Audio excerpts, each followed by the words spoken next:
A big welcome to everyone for the study group tonight, where we're looking at Genesis and Genesis 37 to 50 on Joseph in particular, in a series that I've called Changing Perspectives on Life During the Life Journey.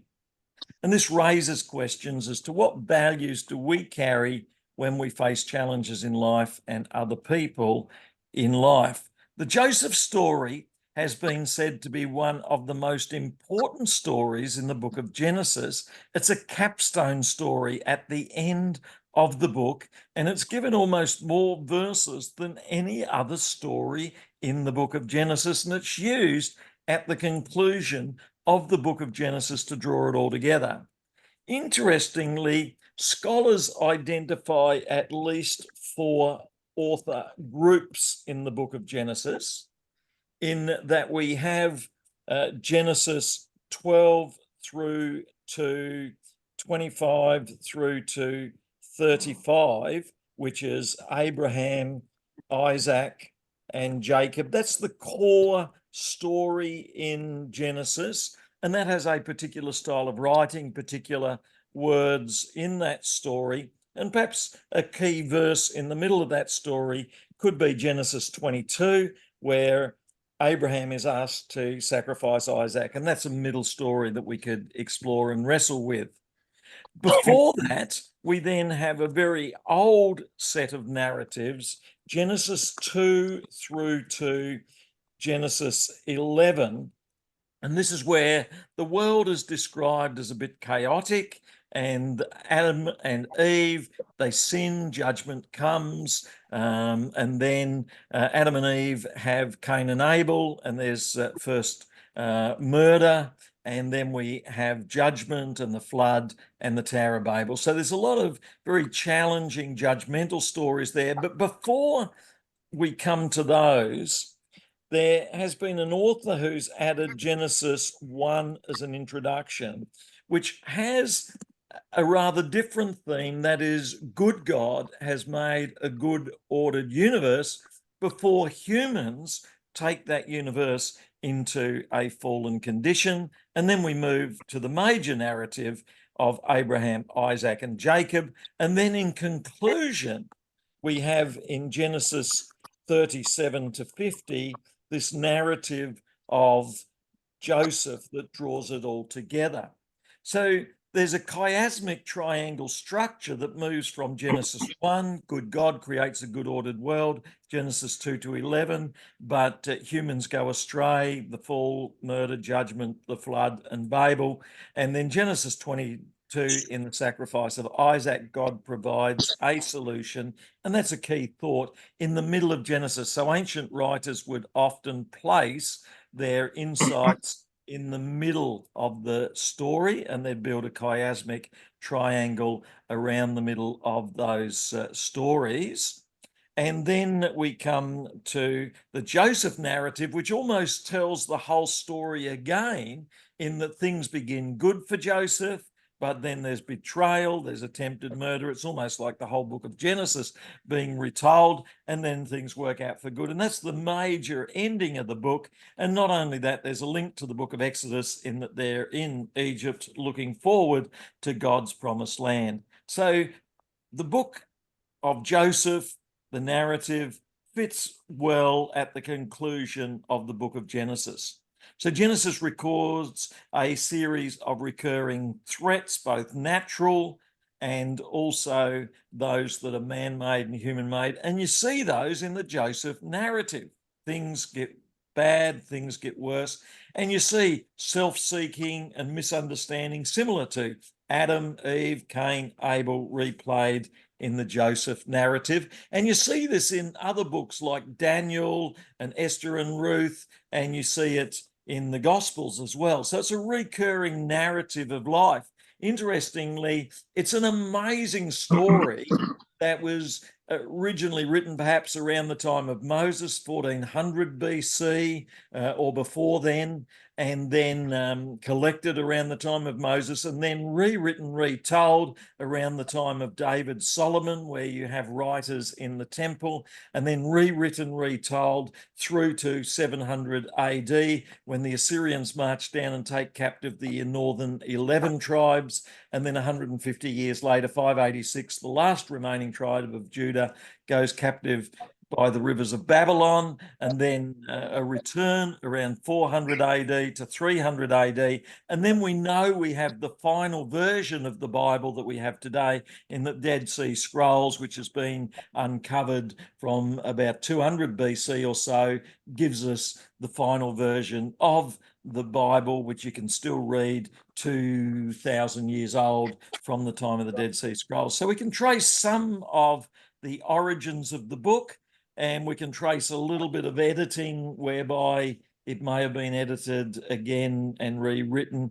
at the time of King Solomon and so on. It's a bit like the story of Robin Hood, and then it's been remade into movies in 1920, 1930, and then it's been made into movies in 1980, 1990, which is the original story. But you still have the original story and the original history, but you also have some other aspects and interpretations. But the most important thing for us is, I think, what is the story telling us as we read it, and what speaks to us as we read it? So you could read it in the original Hebrew if you type in Genesis 37 interlinear, or you could read it in the NIV. And we begin here.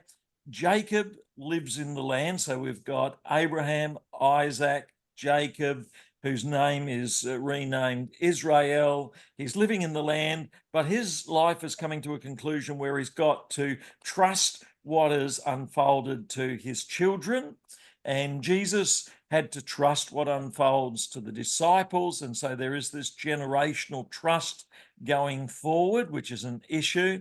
And then we have a summary of Jacob's family line. And then we have this issue, this turning point, this crux.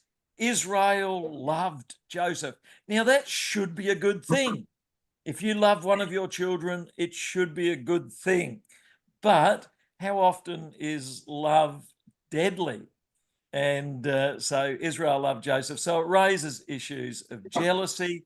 It also raises issue of equality. And the Apostle Paul writes in Galatians, where he says there's neither Jew nor Greek, we're all one in Christ Jesus. And other passages, Paul writes about God being the Father of all, and we are all equal. And this has been a very powerful vision, that if God creates every living person as equally valued, equally seeking to be loved by God, then that's God's purpose for the world. And I think in some ways the Joseph narrative, chapter 37 to 50, speaks about God loving all people. And then Joseph gets a vision of that. And in the last few chapters, he turns around their hatred, their attempted murder, and he says, God has got good purposes for all.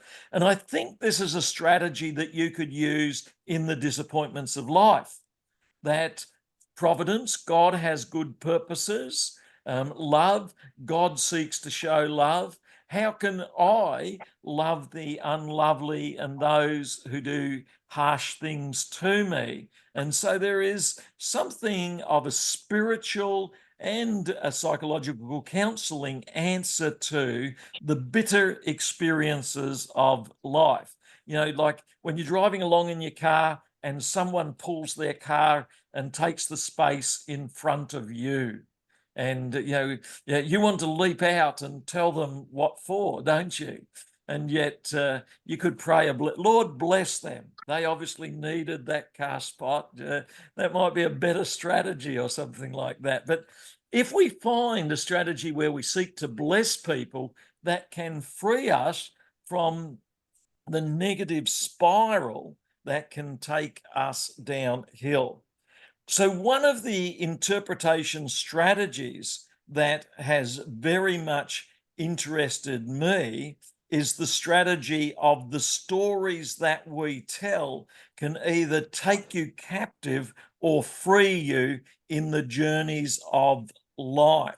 Instead of exacting revenge as a story, I've been hurt and they deserve something bad, Joseph eventually reconciles his brothers and restores the family unity. Now, whether he does that easily or not is a question, because in one sense, Joseph makes the brothers suffer a little and he gives them a little bit of the experience of what it means for things to go against them when he takes captive one of the brothers, sends them back, he puts the gold in the top of the bags that they carry back. And so Joseph does play with them a little bit. And so there's a little bit of some showing of the troubles that unfold. But in the end, Joseph reconciles with the brothers and restores. And so that's an important theme here.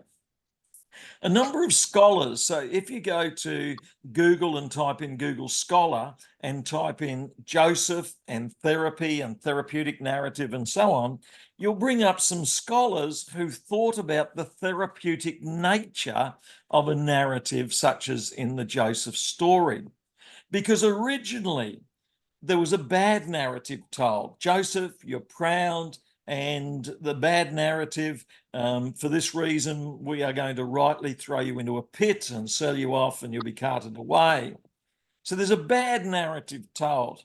But according to narrative therapy, how a person remembers, tells, and retells the stories shapes their lives. Either we retell the bad narrative or we decide to retell another truth that emerges in the course of the counseling or the talk and says, have you thought of these other perspectives? And have you ever taken a book back to the library and the librarian has had harsh words to you? And then I would go over to my wife and say, that librarian hates me. They're out to, make dreadful things of my life. And my wife would advise, it's possible that the librarian hasn't singled you out in all of Australia's 23 million people to put hate upon you. It's possible that you simply had an overdue book. And that's possible. But I still think the librarian hates me. But and so the narratives we tell, and if I retell the narrative, perhaps, and I talk it through with my wife and realize perhaps I should return library books on time and others are missing out. And as I retell it, I begin to get a better truth. And so the retelling of the story can be helpful. And it reminds us there's not one single historical truth often.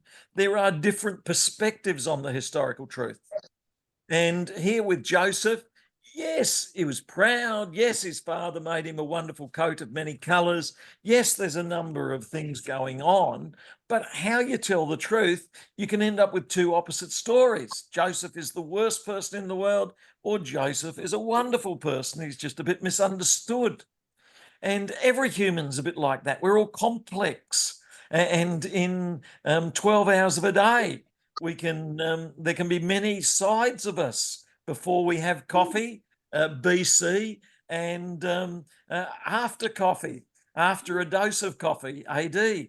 And so there are different truths about a person's life.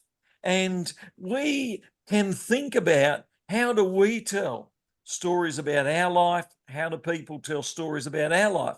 Thus, in a bullying story, retold many times, often our brain tells us negative warnings. You've been bullied, watch out for librarians, they're all bad.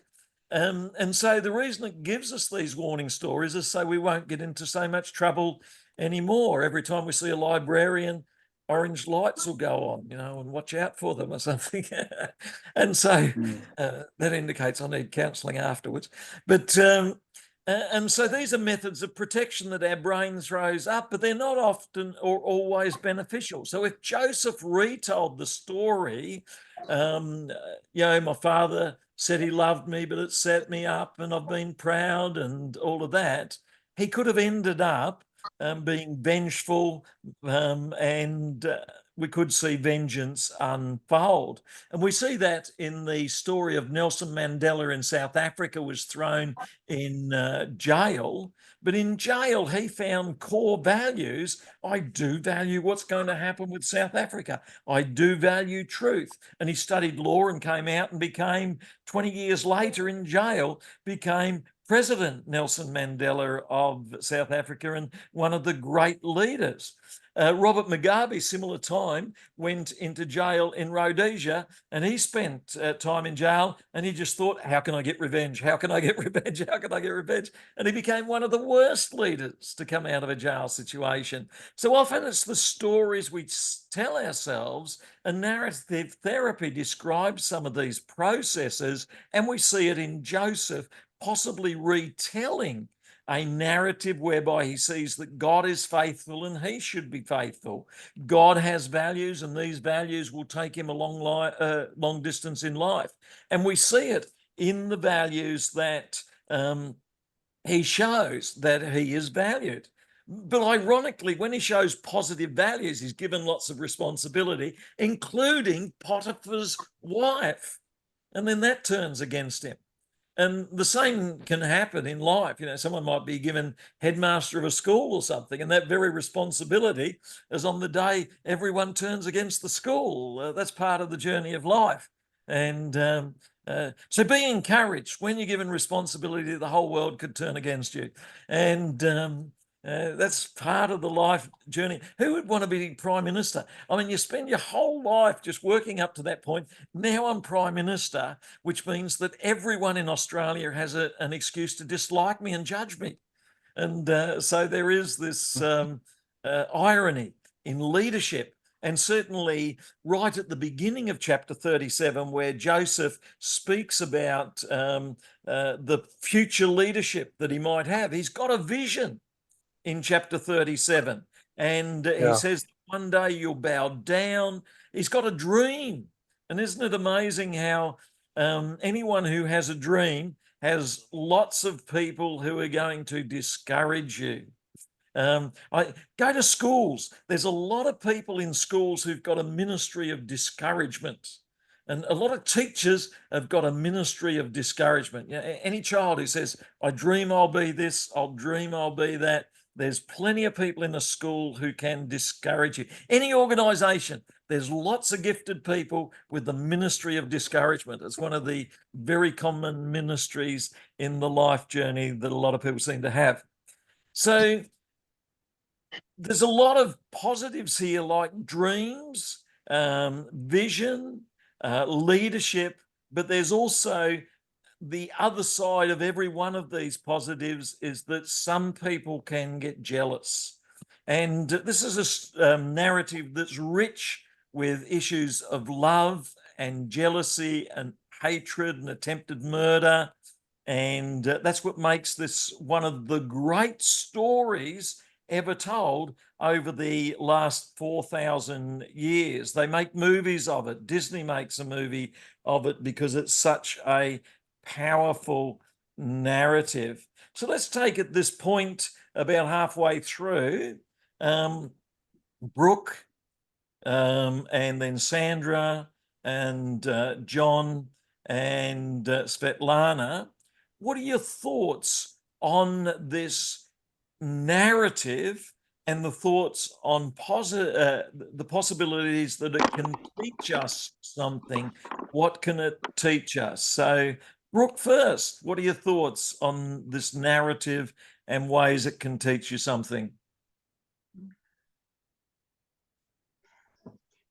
I think that Joseph must have had a very strong mindset, because even though his brothers hated him, he was still going to his brothers saying, look at this dream that I've had, and explained the dream, you know, twice. And he went up and showed them the coat as well. So there must have been something behind Joseph in his mind, how it's been taught or how he was brought up, I don't know, to be able to have some type of faith within himself of who he was. Otherwise, why would he feel comfortable in even going to see his brothers about his dreams or anything like that? And so whatever you are surrounded with, that is what your influence is, and that's what influences your thoughts as well. So I just think that that's interesting to sort of think, well, what was he really influenced by to have still such a positive look about himself, even though he had all these brothers that hated him. And it points to parenting skills that had built his confidence and his faith. And so he's not like the farming boys who come from the other family line who are a bit rougher out there in the farming. He's well dressed. He's so he's got a confidence, as you say, and a social confidence. But that very strength can also be his undoing, but it can also be his redoing. And that's the interesting here, is that in life journeys, you can have undoing of your life journey when something doesn't go so well and you fail, and then you can have a redoing of life's journey. And the redoing of life's journey can in fact be better than the original journey.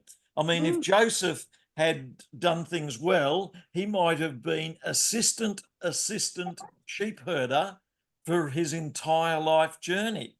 But because he stood up for what he believed in and the values he had, he gets rejected. And in God's providence, he ends up assistant to the Egyptian leaders. And then he gets promoted and he becomes one of the great leaders who opens up an opportunity for the whole of Israel going forward. And so closed doors can be open doors. Yeah. And sometimes, you know, the worst things that happen in life can be the best things that can happen in life. Yeah. Yeah. Any further thoughts, Brooke? Yeah. So good. And Sandra, what are your thoughts, Sandra? Yeah, definitely that perspective of some people, it's just their perspective to be negative, especially of your own life. It's so much more healthy. And sometimes when you talk to people about a bad thing that's happened and you've seen it yourself and you can describe it from a completely, when you hear them describe an event, sometimes you think, that's not how I saw it at all. Because I like when we've had bushfires or sorry, one of the things that struck me with COVID, with all the lockdowns, how people really came together and people went out of their way to help each other. But yeah, it's just so some much had more. negative views and others had positive views out of COVID, didn't they? Yes, yeah. Any further thoughts on the difference between a negative view on your life and how a healthy perspective on life, despite the disappointments, can be useful? And that's sort of I was seeing the forgiveness thing when you said how Joseph forgave his brother. And that's so much more healthy. I think for myself, if somebody had done something really terrible to you, I would struggle to forgive them, but it would be the most healing thing you can do, isn't it? And sometimes you have to forgive yourself as well, I guess, is, yeah, and that's quite healing as well. I think what you say is very true, is that often you have to get over the negative of unforgiveness and then think, I'll pray a positive prayer for that person. I'll even look for an opportunity to do something positive, give a gift or something. You got to realize that they may not change at all. They may still have a very negative attitude toward you. But as you say, you've also got to forgive yourself. And there's always two sides in every difficulty. And then you can have a time talking to someone or talking to God in prayer when you say, I admit I didn't always say nice things, do nice things. And Lord, I ask for your forgiveness and I accept the forgiveness you have provided. And so that whole process of forgiveness, it's a journey and it can take some time. And sometimes it's not always solved by confronting the person.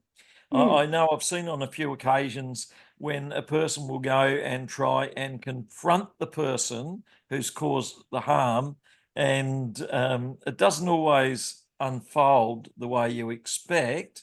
Yeah, so I think sometimes the change has to come mostly with yourself, and you've got to be sensitive to how things are playing out there. John, your thoughts on changed mindsets, Joseph, and the challenges he faced? Yeah, probably just on Joseph, just as a as an observation. If Joseph was here today, full of pride in a rainbow-coloured coat, he'd be on Instagram and be a celebrity. It's a very different world we live in, right? But what we see is the jealousy, the power of jealousy.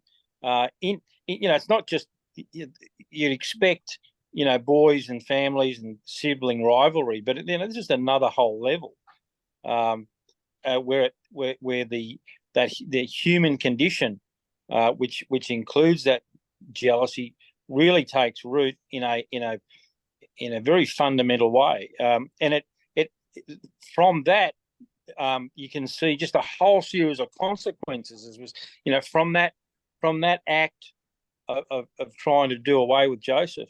I mean, it just a whole lot of consequences run off that, and you can see the rage and the anger, rising in that jealousy, from his brothers, but it shows the character of Joseph, in that, acknowledging that he's in a family. If it wasn't family, I don't know, be so forgiving, but these are his own flesh and blood,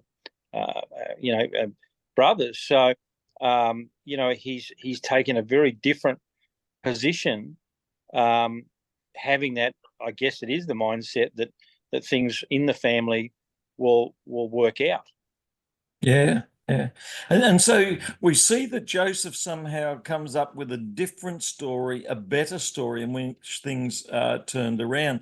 Donald Spence, writing about narrative theory, says that a narrative is a very important factor in the healing, transforming, therapeutic process. That is, how you see things, describe things, is how things go forward. So if you continue to see things negatively and describe them that way, you can get in a downward spiral. But if you can turn that round and think, in spite of what is happening, I think you could turn around. You see a few times in Joseph's narrative, he's got values that seem to turn things around. And even in your life and mine, it's worth thinking through, what are the core values, the positive values that are meaningful in my life?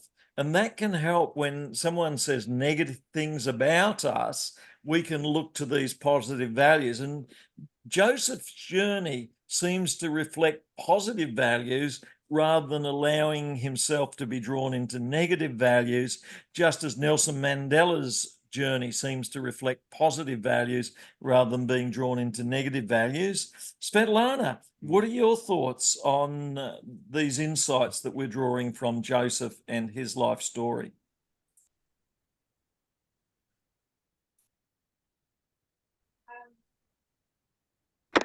I love the story of Joseph, even from the beginning of the me being Christian. It was one of the prominent stories that everybody knows, and the colorful coat that Joseph is wearing. But now, as we're diving more in depth of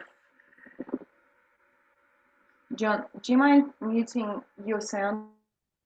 Because I can hear myself. Sorry, honey. Thank you. As now we're diving a little bit more into the actual story and the explanation. I really love the idea of the character of Joseph, the character of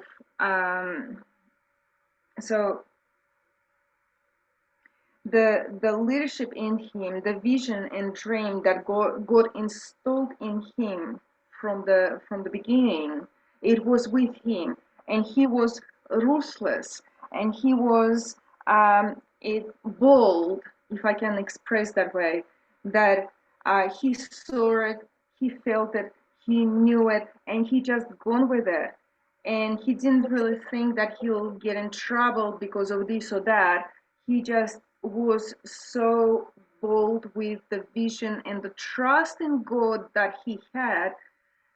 It just proves that when you are, when I am, or any of us, planted in God, with the values and with the vision that God gives us, just like God gave Joseph that dream. We've got a platform of boldness. We've got a platform of the vision and dream, and the confidence that God will carry us through. So the kind of things that I've put, the faith. The other thing that I was kind of not questioning, but it was like a bold point, is that for Joseph to have the boldness in Christ and the faith from that young age, the family must have good Christian stance, or the background that he's actually, as a youngest out of all of them, been able to carry through that boldness in faith. So my question, and I would like to even dive in even further in a history of the family, to see where that faith came from in him, that he's carried through. And that goes back too, doesn't it, to Abraham's faith and Isaac's faith and Jacob's faith. And the whole theme of the book of Genesis is that it's a narrative of faith, but the narrative of faith can face difficulties when there's other people who don't agree with your dream, don't agree with your leadership, don't agree with your boldness. And so every step that's positive can also have this opposition, and every politician who has a dream has opponents, and every leader who has a dream has opponents.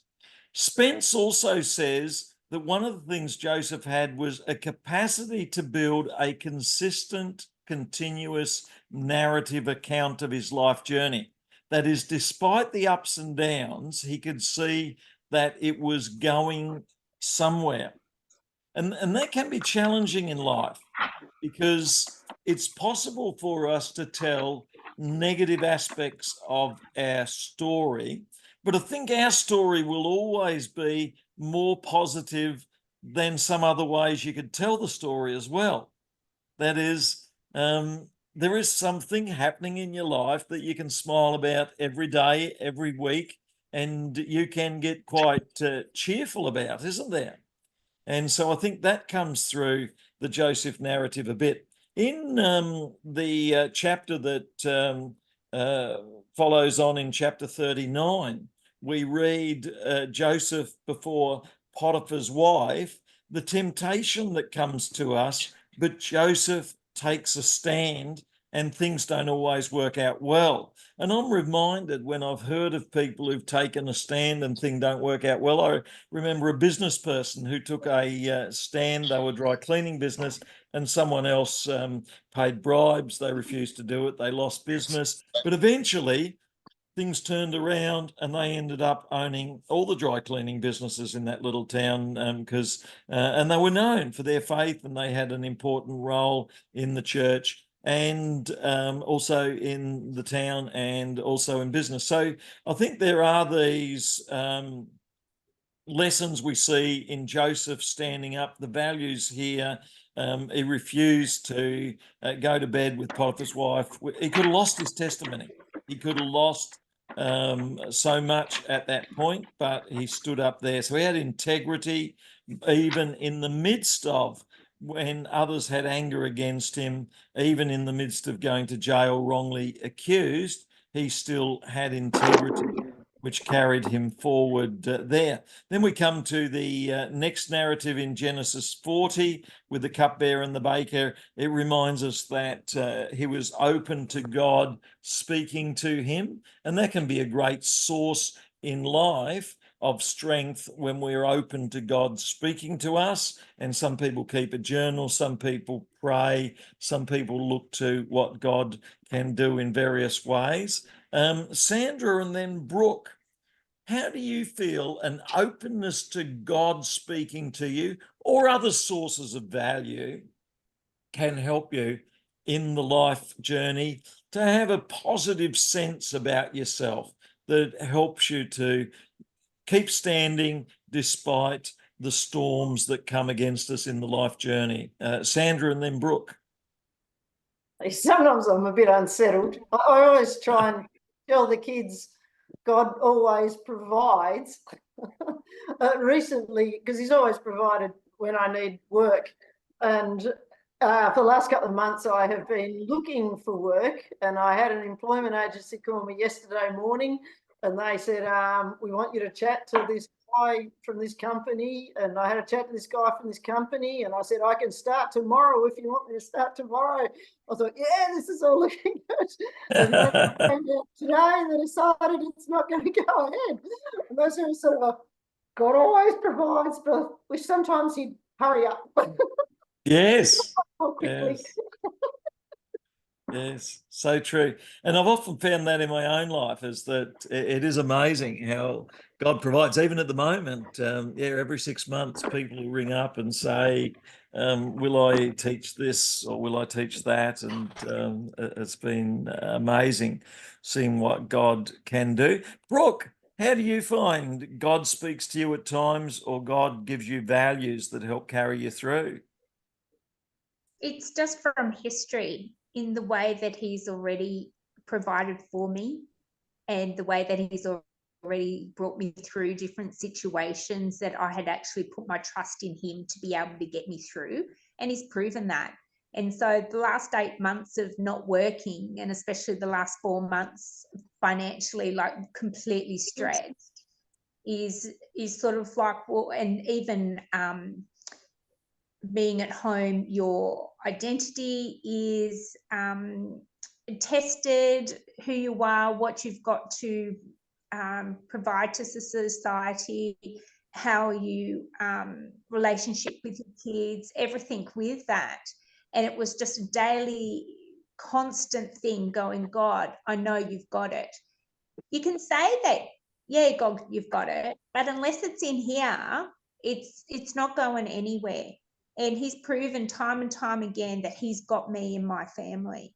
And it was just that daily thing to go, yep, I know you've got it, God, even though I'm crying and even though I feel down today, you've done it before and I know that you're going to do it again. And give me that strength today to be able to get through today, to go, yep, I know you've got it, God. Yeah, so good.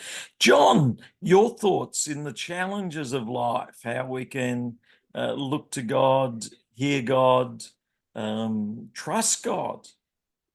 Yeah, I think it's very important today where we see that the values that God has instilled in believers, and that we're living in a very complex time where the values that we for generations were kind of static and well understood are now being eroded and being compromised, I guess, by politicians, by business, all sorts of things. So, and that is going to cause all sorts of difficulties in, not only for us but for the world in general. But I think the values that we have help ground and anchor us as people. Gives those values gives us absolutes, which the world says there's no such thing. And I think that's an important thing that I rely on God to just reinforce those the values and the stories we have in the Bible, and that how they contrast to where the world we live in, where evil is good and good is evil, it's getting turned upside down. But the values that we have and we read about are going to be those anchors and provide us stability. And it seems to be those values that helps Joseph going forward to trusting God in the midst of all of these difficulties, to look to God, to have faith in God, and to see opportunity open up. And I guess that's the challenge, is to see that God can bring things for good. In verse 17 of chapter 44, Joseph had opportunity to bring vengeance against them, but he said, far be it for me to do such a thing. That is, he discovers, rather than being angry, he shows kindness towards the people. And then we see that when he makes himself known, he's again able to show kindness to his brothers. And so this is the answer. Rather than vengeance and anger, it's allowing God to work good purposes out, and also to realize that God has a bigger purpose and a good purpose, which is going to be outworked. And sometimes we can get caught up in the smaller purposes, like Joseph brothers raising a few farm animals over on the edge of the desert, as opposed to God has a massive big purpose in Egypt, and that would bring blessing and help through a famine and help Egypt. God could have bigger purposes rather than getting caught up in the smaller purposes. Svetlana, your thoughts on how Joseph, finding hope, forgiveness, is able to turn things around and see good come out of a difficult situation. Yes, thank you. I would like to just draw the summary together with the question that you placed, and as a summary of the whole lecture for today. So what I drew out of it is that God seeks to show love through this story that we are learning through Joseph's family bloodline and everything. God is showing love all throughout the story, and therefore, how can we show love? There are a lot of obstacles that the family is facing, that the actual Joseph's family and his extended families are facing, and yet at the end they're coming all together and they are able to forgive and not to seek revenge, even though at the time of the actual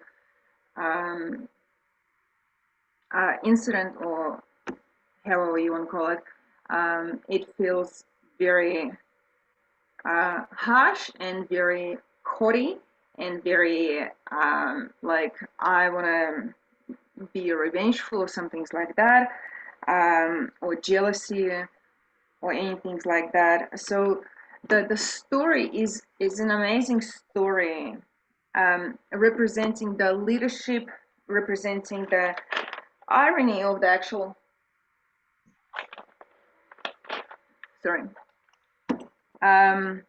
of the story and the vision and the dreams and the jealousy story and forgiveness story. That's an amazing forgiveness story, to be honest, that I refer often to when I applied onto my life, because when we come to forgiveness story, it's not just, okay, I'll forgive you. Forgiveness comes from the core values and foundations of who you are. And if you're not based in Christ, if you're not planted yourself with a core values of who Christ is, it would be very hard for one to actually come with a true forgiveness towards another.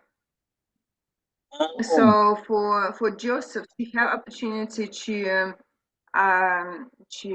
be vengeful towards his brothers, even though he used the power that he had at the time, but at the end the story played in a way that I actually want to make it whole and complete and back together. So that was the opportunity for him, for devil to intervene and to destroy the rest of the family even more.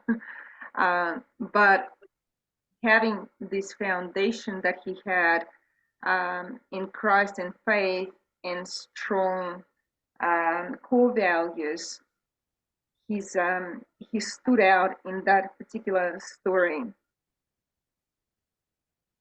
so good. God showed love and blessings. God encouraged forgiveness, values, grace, and hope, and then builds that within us. And when we show those values, we build values within. Just drawing it together at the Yes. conclusion, Herman Yes, says, and I guess former- not leaning on our own understanding at yes, any time as we are traveling through this journey of life. People will yes, come and go, situations will come and arise, and we are just participants within that those situations. But we don't have to build them through. We have to live them through the Christ likeness. yes. But of course, one of the challenges is that often when you're a victim of circumstance like Joseph was, you feel as though you lose power, you lose control. He was thrown into a pit. He was thrown Yeah. into jail. And even with Potiphar's wife, he's again thrown into jail. So the guiding principle is when you lose a sense of power and control, what are the ways to get it? The false restoration is vengeance. The false restoration is when you seek to regain that sense of power and control through seeking to bring the other person down, but you don't do it. It doesn't succeed. And so Joseph finds the power and control in the values in God, in goodness, in love, in forgiveness, and through these high values, he's restored. And so I think that's the big message from tonight, is that we do face challenges in the life journey, but if we step down into the gutter with the people who are flinging mud, then we only make things worse. But if we stay in close relationship with God and with other good people and with other good values, then we have what is needed to carry us through. It's a challenge not to get drawn into the mud fight, because that's what the others want to do by putting you down. But the mud fight is not going to take us to the solution. It's the high values that take us to the solution. And we have two paths before us, and we have to carefully be aware of what's the path where God is on, what's the path where the high values are on, what's the path where the good people are traveling to. Let's pray as we conclude at the end of our hour together today. Heavenly Father, we do thank you for an opportunity to share around the Joseph narrative. We're excited by the conclusion that though others meant it for evil, you meant it for good. We're excited by the conclusion that in our lives, we can participate in the goodness, grace, and love and kindness that you've shown in our lives. And we can stay true to those values despite and in spite of attacks that might come difficulties that might come from the natural or from other sources or from people or from human conditions. We thank you that you are Lord, that you're in charge, and that you can work good things in all of our lives, particularly as we trust you and seek you in all things. Amen. So thank you, Amen. each one. I've very much enjoyed today working through the Joseph narrative with you. There's some great material there. I encourage you to read a bit more of Genesis 35 to 50, journal what you sense God can be saying, have a dialogue with God, chat with one another, and I'll look forward to catching up again soon. So thank you, each one. Thank you. Thanks. Thank you, guys. Thanks, Sam. Bye.